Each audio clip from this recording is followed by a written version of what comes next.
High বন্ধুরা, সবাই কেমন আছো? আশা করি সবাই ভালো আছো, আমিও ভালোই আছি।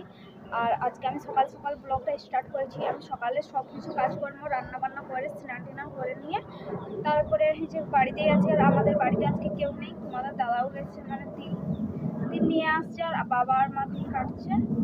আর ভাবছি বাড়িতে কেউ নেই, একলা একলা কি করা যায়, আমি একটু ভিডিও বানাই। আর তোমাদের দাদা এখানে তিল এনে এনে রাখছে এই পাশটায়। আর জনগুলো মানে শুকনো হয়ে গেছিলো, ওইগুলো আমি রোদে রোদে দিয়েছি এই পাশে।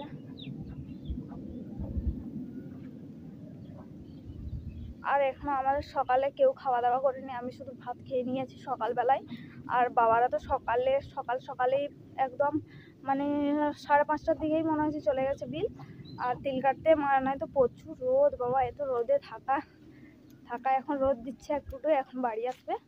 আর ভাতও খাইনি, আর তোমাদের দাদাও খাইনি। আমি বলছি খেয়ে নাও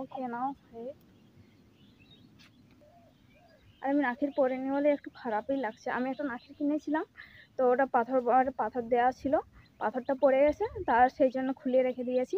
তারপর ভাবছি একটা নাখের পরবো, না হলে ভালো মানে দেখতে ভালো লাগছে না। আর কিনেছি 10 দিনও হয়নি, পাথরটা দেখছি স্নান করার সময় পড়ে গেছে। আর সেই গ্রামে আসছে না সোনাবালাগুলো, ওই সোনাবালার কাছে কিনেছিলাম, তাহলে সে পাথরটা পড়েই গেছে, এখনো টাকাও দিইনি লোকটাকে। দেখাই যাচ্ছে না, এত ছোট কিনেছিলাম। আমার নাক দিয়ে মানে রক্ত বের হচ্ছিল, সেই জন্য আমি বলছিলাম হয়তো ওই যে ডাঁটিটাতে লাগছে, সেই জন্য রক্ত বেরাচ্ছে।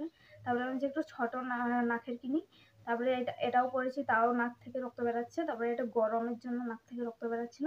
আর এত ছোট একটা কিনেছিলাম। আর এই যে পাথরটা, এর উপরে একটা পাথর ছিল, এই পাথরটাই পড়ে গেছে। আর আমার আগেকার একটা নাকের ছিল, সেইটা পরে নেবো। তোমার দাদা এখন তিল নিয়ে এসছে, পুরো গরমে নাক ফুলটা আমার অনেক বড় লাগছে করতে, আর নাকটা খুব অনেক চুলকাচ্ছে।